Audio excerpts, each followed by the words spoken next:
Bonjour à tous et bienvenue sur ce deuxième podcast dont le thème est les 5 blessures selon Lise Bourbeau. N'hésitez pas à le liker et le commenter, cela me fera plaisir et m'encouragera à continuer. Partagez-le aussi, il pourrait intéresser d'autres personnes. Je vous laisse le découvrir.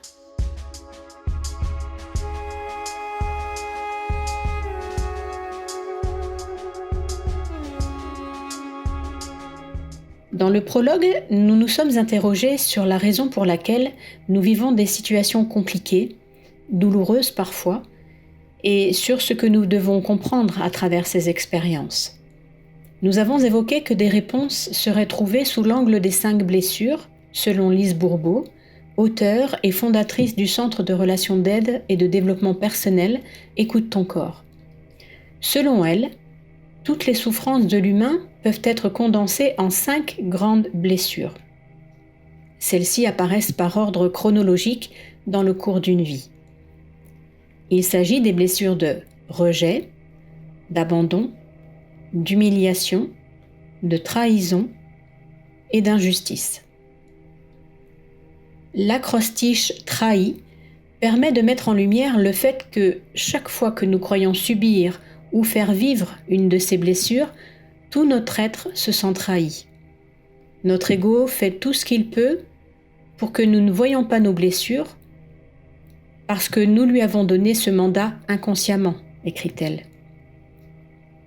Lise Bourbeau considère que chacun d'entre nous vit avec ses fêlures, ses faiblesses, et cherche à les camoufler face aux autres et à soi-même.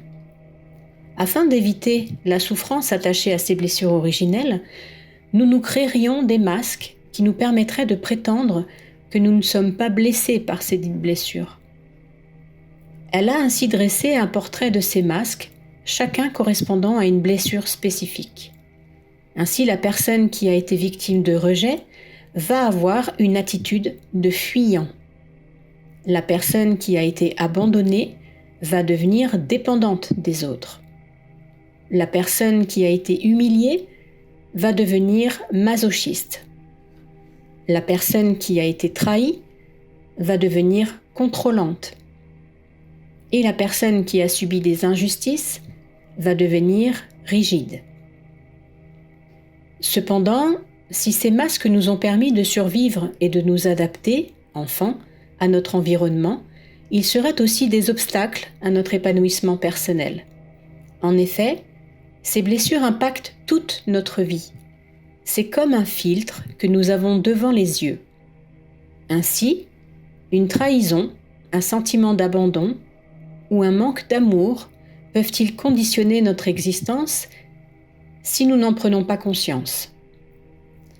Cela impacte même notre morphologie, notre façon de comprendre le monde, notre façon de voir les gens, et sans parfois que nous nous en rendions compte. Il y a une partie qui est totalement inconsciente, et quand nous ne la voyons pas, nous avons l'impression que nos comportements sont normaux et nos réactions fondées. Si je suis autant émotionnelle dans une situation, c'est parce qu'il y a quelque chose dans cette situation qui me touche moi en particulier et qui ne touche pas les autres. Nous sommes tous une composition de ces 4 blessures, à des degrés différents. Par contre, comme nous travaillons avec, nous en avons toujours une ou 2 qui sont prédominantes et elles gèrent notre façon de voir la vie, elles gèrent nos relations aux autres et nous rendent particulièrement émotionnels par rapport à certaines situations qui vont venir nous titiller. Les blessures, nous les repérons de 2 façons. Premièrement, la morphologie de la personne. Et deuxièmement, les réactions émotionnelles qu'elle peut avoir dans la vie de tous les jours.